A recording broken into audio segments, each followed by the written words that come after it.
Hello and welcome to the Raising Athletes podcast. My name is Kirsten Jones and I'm a peak performance and sports parenting coach. I love helping people figure out what's getting in our way, holding us back, releasing it so we can reach peak performance. And I believe every person has a gift. Every person has something that they're meant to do and a reason for being. And that's what I love about having this podcast is I get to have amazing people on who are doing what they're meant to do and talk to them and unpack how and why and the journey of how they got to where they're going to be. And we're doing a series now with athletes. And I think this is so fun for parents who are listening and for potential athletes. I'm now getting more young athletes on listening to the podcast, and success leaves clues. And if you're trying to figure out how to get from middle school to high school or high school to college or college to the pros, looking and listening to people that are one step ahead of you leaves a lot of clues. So I'm so excited to have Matt McGonigle on today, who's a 4-year or fifth year now starter, right? At Holy Cross men's soccer. That's about an hour outside of Boston in Worcester, Massachusetts, on to talk about his journey and share some insights. So welcome, Matt. Hi, yeah, thanks for having me. So fun. So full disclosure, Matt is from Los Angeles, so we've known each other a few years, and I've threatened several times to try to get you on. And I know you're in the middle of your season, so getting ready to go to practice right now. But thank you so much for making time, and I think this is going to be super insightful. Yeah, I'm super excited. So let's start with the beginning. So as a young athlete, as a young kid, what did you play? Was soccer always the beginning, or where did you start? Take us on the journey. Yeah, soccer was it. I think my parents tried to, make me a well-balanced human being and expose me to a lot of different things and a lot of different sports, and they did, and I shut them all down. I was, from the jump, I wanted to play soccer. I fell in love with it. My brother was a goalkeeper, and like my brother was 7 years older than me. I emulated everything he did. So, and he was the one who told me, he's like, you're not going to be a goalkeeper. You have to go play on the field. So, yeah, I've been playing soccer. I think my brother used to prop me up against the fireplace, and that's when we would be, What age did you start playing?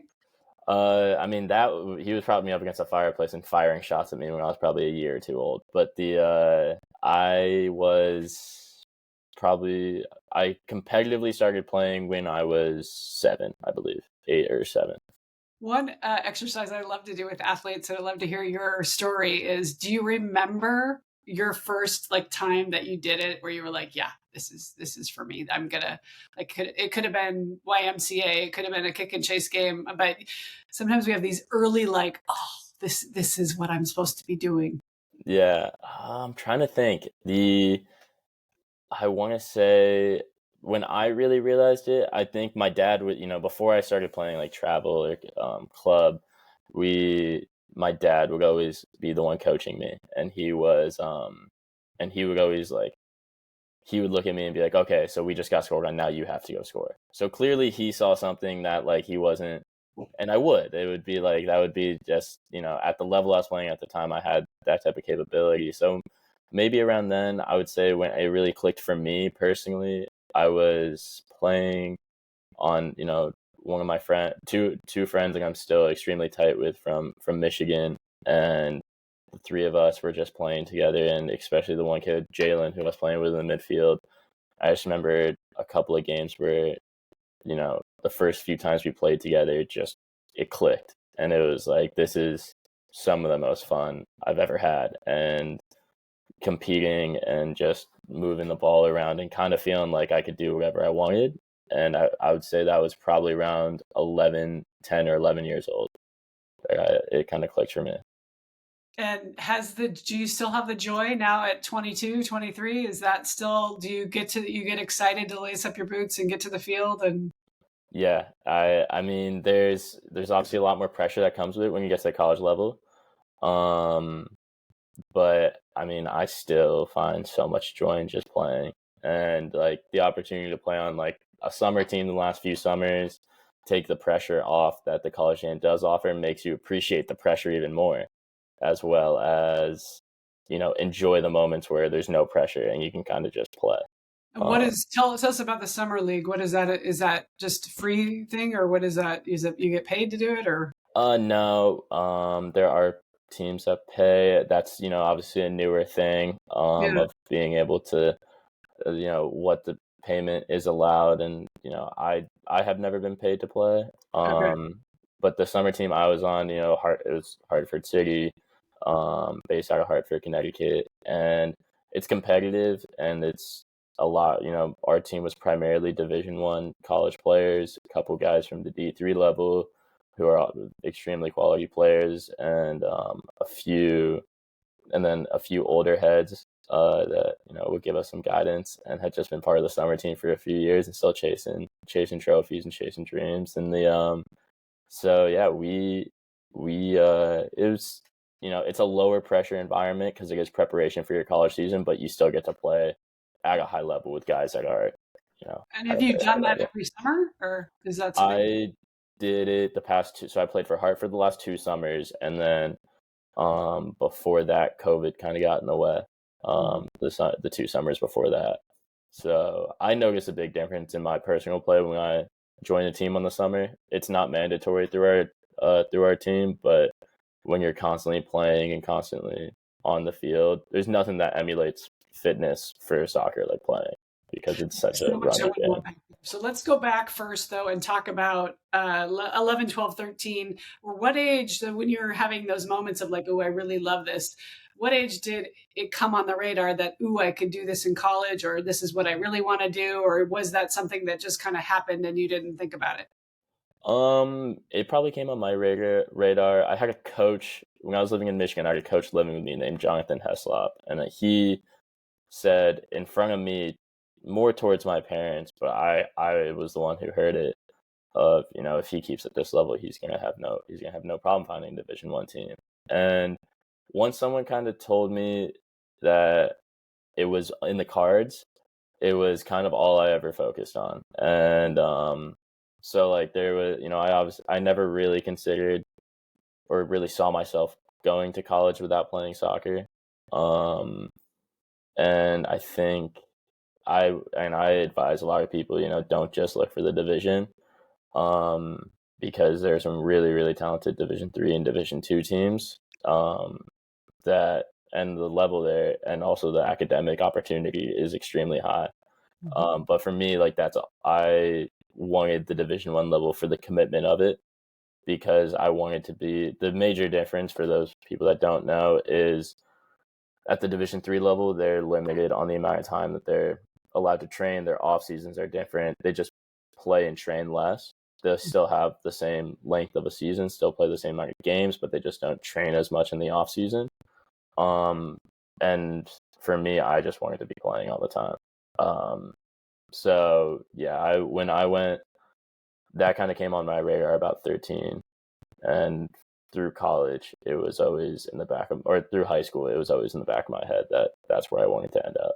And then what was your process? Because a lot of parents ask, how are we supposed to do this? Are we supposed to go to the ID camps? Are we supposed to be reaching out to schools? Well, how did your recruiting process work? Well, the one thing I tell people when they ask me that is every process is really different. Mhm. So I went to a bunch of ID camps. I did a lot of showcases, and Holy Cross. Starting at what age? I first got exposed to a couple ID camps like going into my sophomore year. Those were more like tasters. I wouldn't say like if you're not going to ID camps going into your sophomore year, you're fine. Like, and then going into junior year and definitely going into senior year are when you should really be hitting them hard. I don't know what the rules are anymore on recruiting. I think they're allowed to start talking a bit earlier than what, like for me, it was September 1st, my junior year. So Okay. I wanted to get on the radar of um, colleges going into my junior year. And so I went to like 3 or 4 ID camps maybe, or yeah, and then like about the same going into my senior year. Okay. But like Holy Cross, I didn't go to their ID camp. I was recruited through the showcase, and then I went on a couple visits here. Okay. I have a client right now. She's at Notre Dame and she's getting recruited, and it was June 15th. I think now is after before your junior year. So she's just took like 3 or 4 visits. So I think it is a little bit earlier, but not Yeah. much, right? It's about that same period. So did you have a coach helping you? Was it your parents or was it all you, or how did that work? My parents, so I'm the youngest of four, but I was the first one to go to school for athletics. So it was a lot of me. Um, my parents were a huge support in the whole process, but it was, I was the one sending the emails. I put my highlight reel together. Um, I was one making the phone calls, and I pretty much managed the process on my own. Um, No coach and even? There wasn't like a club coach or a I would use coaches as references. It's rare yeah, that a coach is going to take a player without talking to their coach. right. So yeah, I had, but not in terms of like the hands-on, like this is how you do this is how you do that. I mostly just kind of went at it a bit blind, and took the advice that people would give us. And we didn't, there was a lot of people giving advice and a lot of people offering help, and I just listened. And yeah. And then how did it work? So a lot of people will ask, and I know I 100% agree with you. Every person's journey is different. And so I think one of the problems a lot of parents and athletes make is that you get the FOMO. Well, they got an offer and they're already done and they're committed and I'm not, and not, and you can't really compare. But just for reference, I think some people who are maybe, it's a year or two out. Uh, did you have one offer or 10 offers? Did they happen all at once? Like, how did that work? I would say I was pretty under recruited. I had a lot of D3 coaches reaching out.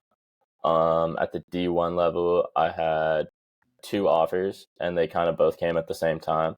Okay. Um, and the D3 level, I had a lot of coaches kind of waiting in the wings.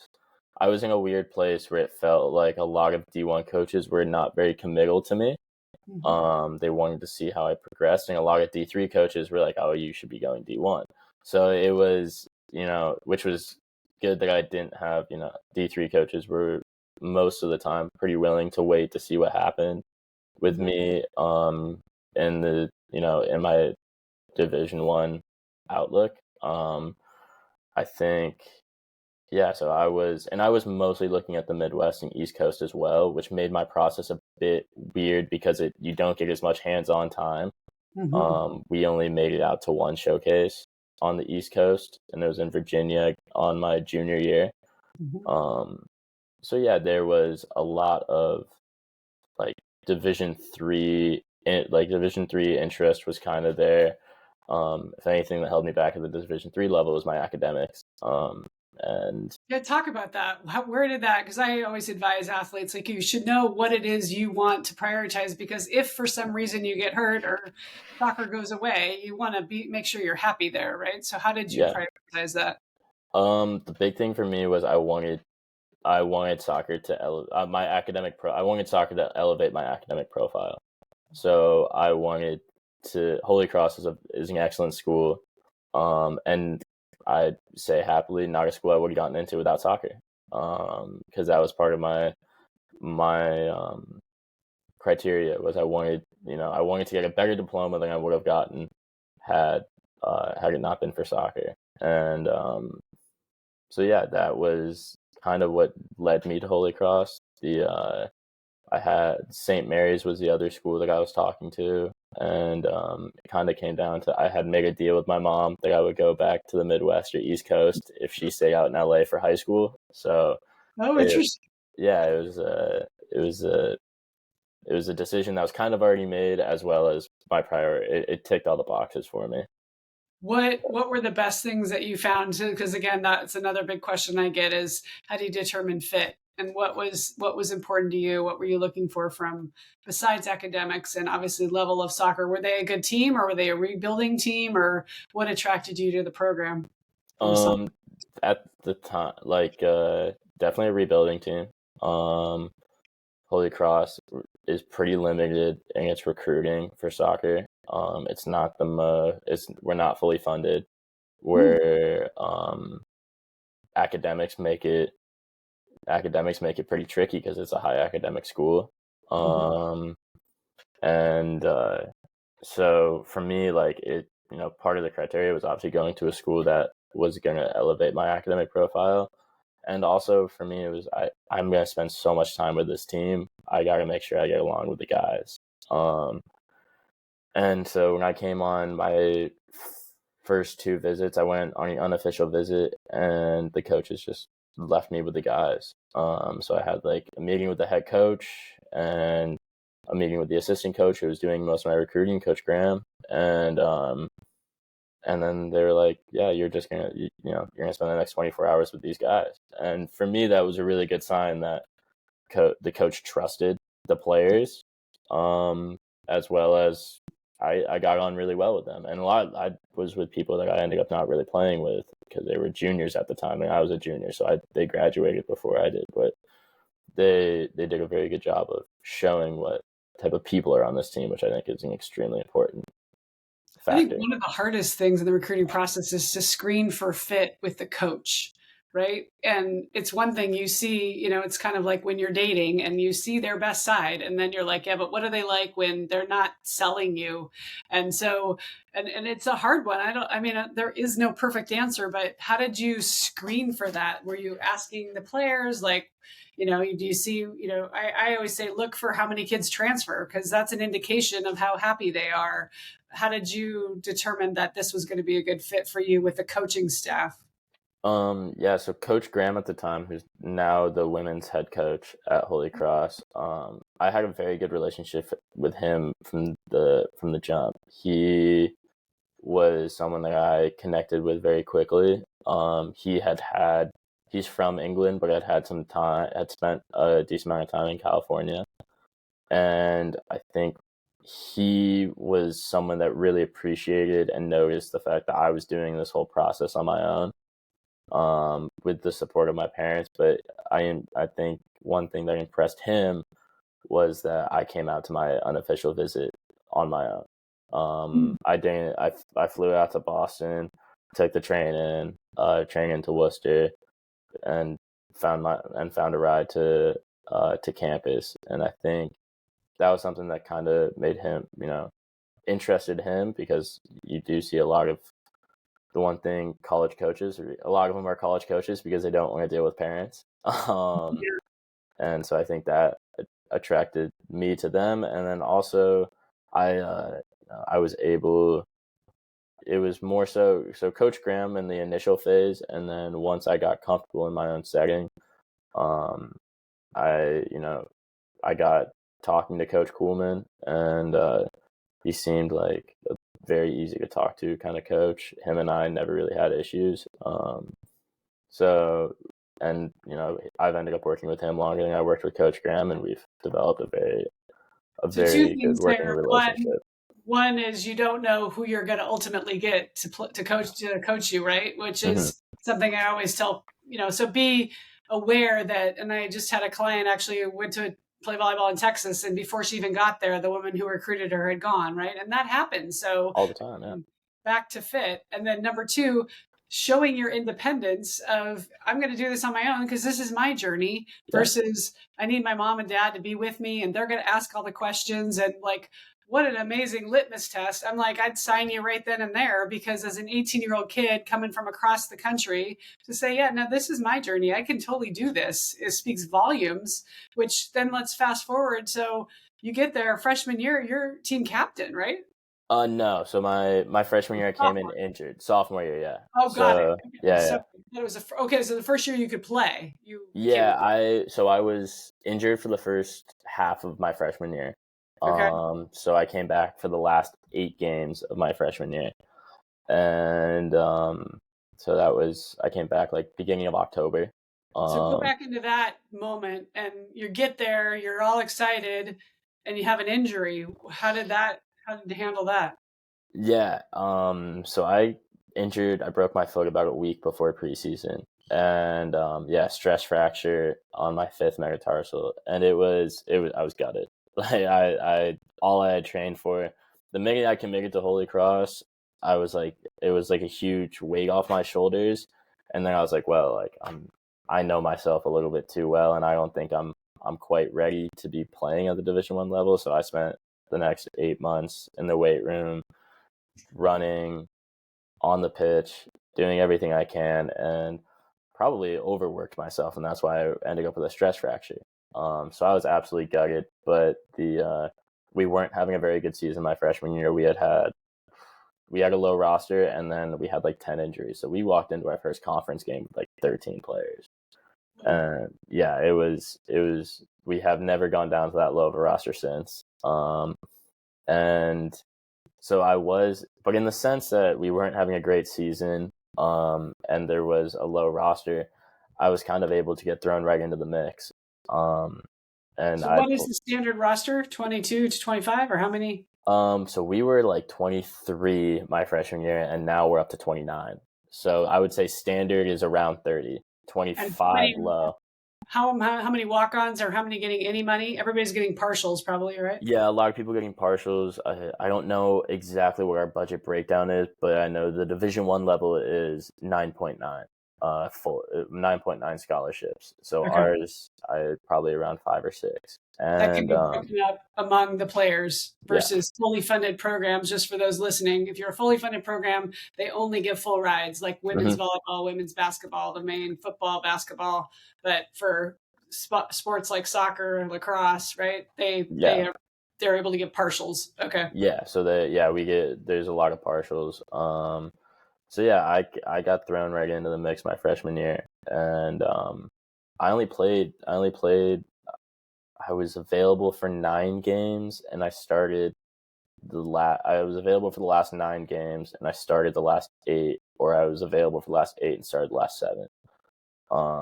And part of that was just I was playing right midfield, and they didn't have an answer for that position yet. They were constantly rotating players, so I got thrown into the rotation, and I think we weren't out of playoffs, but we weren't really fighting for playoffs much by the point I came in. So it was kind of like, let's get his fitness and let's get him some experience. I think that was part of it. And as well as, whoever else, they were constantly rotating. I was the best answer. So now going into your sophomore year, who nominates and who decides who's going to be the captain? So it's a conversation between whoever is the current captains and the coaches. So at the time there were 2. We tend to have 3 captains. And there were 2 captains who were seniors my freshman year. So there was 2 roles, or 2 vacant spots. And I wasn't really expecting it because this was COVID, so we had gotten sent home in between my freshman and sophomore year. We were online for the fall, so we were having like an odd spring season. We didn't even know if the season was going to actually happen. I was driving from my parents' new place in Ohio to campus, and my coach texted me like, "Hey, can you hop on a call?" And I was like, "Yeah, sounds good. I'll be give me a few hours once we get to Worcester." And wasn't really expecting much out of it. I thought it was going to be a catch up. Are you settled? Do you need anything? And he asked me to be captain, and it kind of hit me as a shock, just because my mind wasn't, really focused on that. They had mentioned a few things my freshman year of being like, we see you kind of on the captain track, and I'd been tabbed as a leader in the past, so I was like, but it wasn't ever anything that I really focused on. What characteristics do you think, and what do you value in a captain? Like, with the best captains you played for, what did they have, and what do you aspire to have as you lead now for the 4th year? I think being a college soccer captain is kind of a weird gig, in the sense that, like, the captaincy role, the armband, it sometimes gets blown out of proportion because of the professional game, I think. Okay. But it's an odd job because you're never off work. So when, like, a lot of guys, for a professional team, if you're the captain, you gotta tell somebody what's what. you can have a go at them in the locker room. They go home, you cool off, you come back the next day. We get dinner together right after practice. We end up in the same spot. So if there's negativity, if someone's going to react negatively to or have a negative reaction to something, they're not going to go home and talk to their wife and kids or their mom or their dad. They're going to go and talk to their teammate. Mm-hmm. So you have to be aware of those types of things when,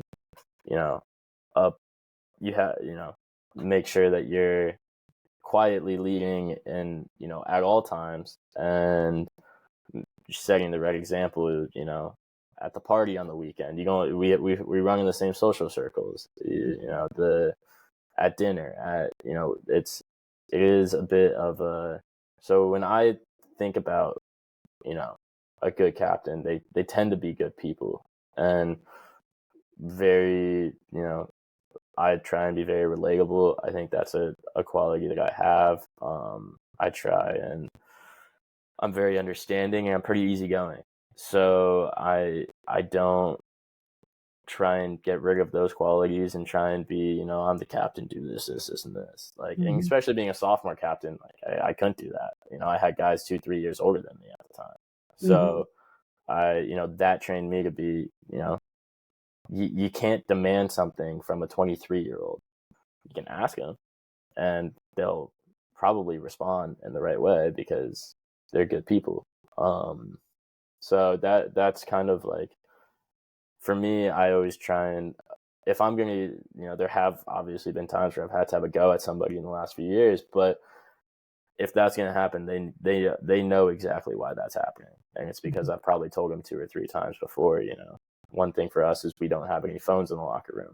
If I catch somebody on their phone, I assume it's an accident, and I, tap them on the shoulder, hey, phone away. And they listen. Second time, I try to assume it's going to be another accident, but by the 3rd or 4th time, now they have to understand that this is coming from somewhere. This isn't some, it's not like, oh, the cat, Matt's picked me out. No, I've told you 2 or 3 times now. So if I'm going to have a go, it's going to be for a good reason. I was at an event at the Rose Bowl a couple months ago, and Julie Foudy was one of the guest speaker, and she talked about when she was playing, and Mia Hamm's style sounds a lot like what you're describing, where she's like, Mia didn't say much, but she'd come up and she'd like tap you on the shoulder, and you were like, ooh, like you were like, okay, I gotta get, like, and she like honestly didn't even open her mouth. She said, Abby Wambach or whoever was like, they would run their mouth, and she was like, she just had this lead by example style and walk the talk, right? So again, I'm not on my phone, and I'm showing you what is expected, which I think is such a beautiful leadership style. And so that creates a culture of we're all going to hold each other accountable, right? And we were talking before we jumped on, and to flash forward to this season, and you're going to have your ups and downs, and now you're starting Patriot League play, and one thing I taught at Nike was the team performance model, and how do we get everybody on board so that we can be performing when it matters most. Mm-hmm. And you talk about, I like the analogy of a plane, and as we get on before the season starts, maybe you're sitting in coach, maybe you're sitting in first class, maybe you're the pilot. Everybody has a role, and figuring out, if you're working with 29 guys, what's my role? And while all of us would like to be on the pitch, only 9 of us will be on the pitch at a time. But if we have the rest of you moaning and complaining and, taking the plane down because I'm not getting the time that I think I deserve, it's not going to go well. But once we take flight, we're up in the air and we're going to hit some turbulence. And we were talking about, you're going to learn through being challenged against the UConns and some of these bigger programs, like, ooh, what are we made of? So that now as we hit phase 3, which is when it matters most, which is conference play, we've worked out the kinks and we can be performing optimally so that we can land the plane where we want to be, which is at the top of the conference, right? Does that resonate? Yeah, absolutely. No, I completely agree with that. Yeah. I think it's, there's obviously, having 29, 30 guys, and only, there's only 11 on the field at any given time. So youth sports. Sorry.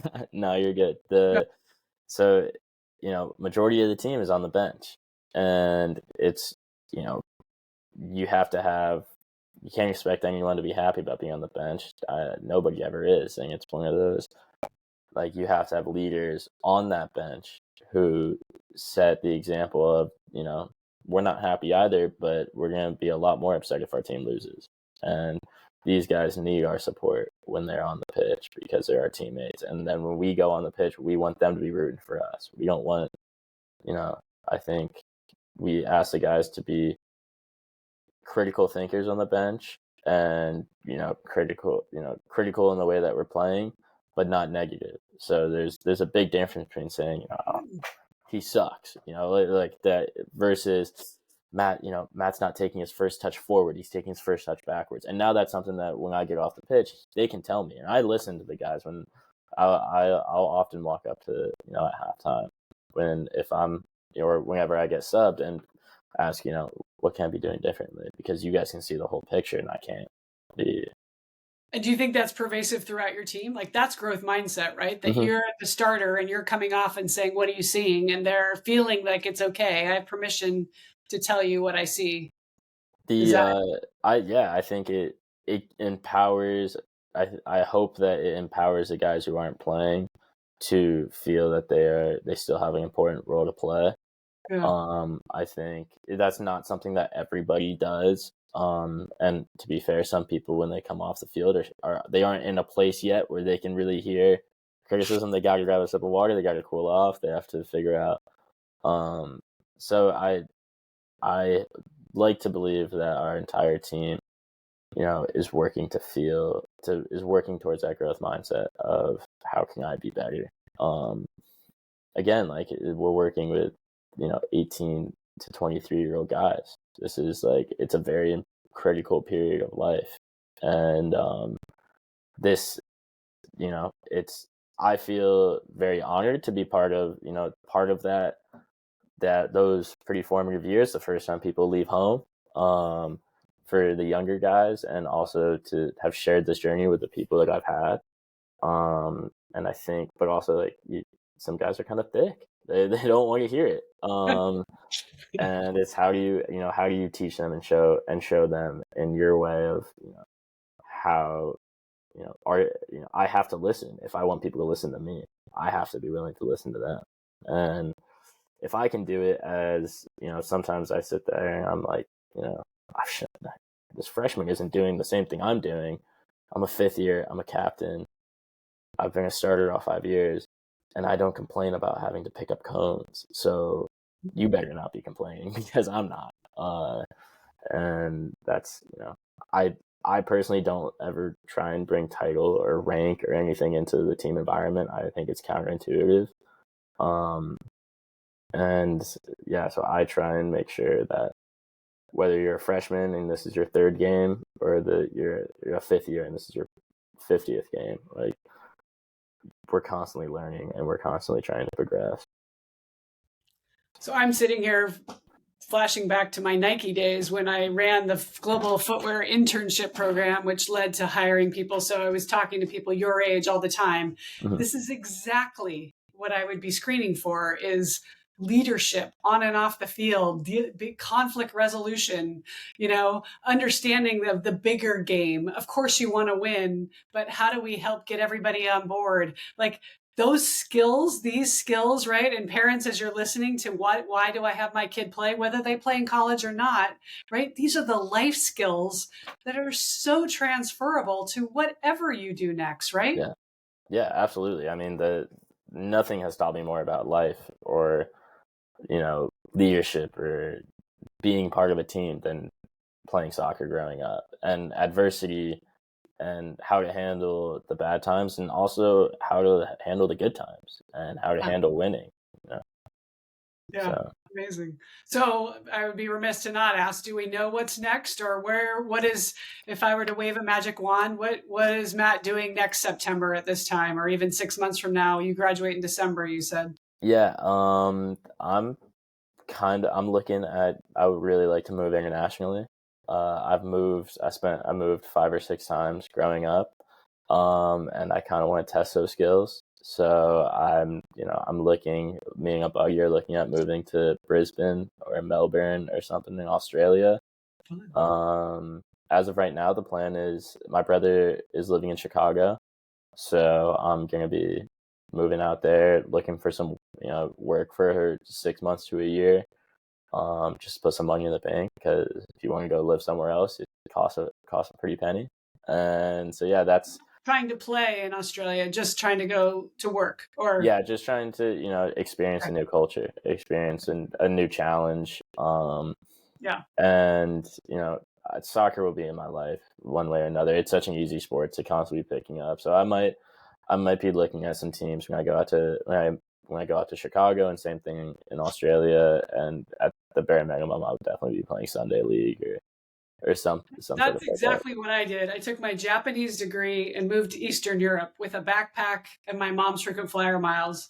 No money, no job. No, my sisters were living there, but 10 years in Europe, found Nike over there, met my husband over there at an Irish pub. Like, it all took off from there. And Yeah, there's just never ever been anybody that I've talked to. Gosh, I really wish I wouldn't have lived overseas. Gosh, I really yeah, wish that's gone and experienced the world. I'm glad I just went ahead and stayed in the one place that I always have been, and got the job and got the mortgage and tied myself down, right? Yeah, So exactly. And for me, like moving so much, like staying somewhere when a chapter kind of comes to a close and opening in the same place kind of feels odd to me. Or even yeah, moving back somewhere, I've never done that. So like moving back to LA to me is like it's not going to be what it was when I left high school. So it's like yeah, let's go try something new. And right. if I hate it, then I got places to fall back on. Yeah. What's the worst case scenario? I hate it. I leave. Yeah, exactly. I'm not Doesn't I'm work not out. too. Oh Yeah, well. Well, yeah. amazing. I know you need to run because you've got to go do your thing and be the captain of the team at soccer practice. But thank you so much for coming on. You gave us so many morsels. I know there's people are going to get a lot out of this. Can people find you if somebody wants to offer you a job in Melbourne? Yeah. The thank you for having me. Obviously, my Instagram is just Matt McGonigle, so it's pretty easy to find. As well as you have my email and my phone number, and the so yeah, I'm pretty thank you for having me. This was an awesome opportunity. One last question we Yeah. ask all of our, and you just fill in the blank however you want. You can take it whatever direction. But how would you finish this thought, this sentence? The best athletes I know do this. Work hard off the top of my head. Um, yeah, work hard. Show The up. Yeah, show up. I think control the controllables. The I think some of my favorite teammates on the team. I say this. My favorite teammate is a kid by the name of Josh Tubbs, and he's the definition of a good teammate because he's one of the goalkeepers on our team. Started for us last season, was third string the year before, and this year is in a battle for the starting position. He never shies away from a challenge. Never, and all he does is just he controls the controllables. He works hard, and so when you ask me that, like to be the best athlete, he's the first person that comes into my head, and just because he's my, I make the joke that he's my favorite player on the team, but it's not as much of a joke, just because I think he resembles everything that a teammate should be, because he challenges, he leaves competition on the field, and he doesn't take anything personally, and he's always open for criticism and how to get better. So control the controllables and work your hardest. Never too high, never too low. Yep. Just kind of, yeah, cruising Yeah. along. Yeah, I love that. Yeah. Thank you again. Parents, if you like this episode, if you're raising an athlete, a soccer player who wants to figure out how to play it at the next level, there's so much good information in here. So please like, share, rate on iTunes or Spotify or wherever you get your podcasts. And, we got this. So let's do this. Yeah. Thank Thanks. you. See ya.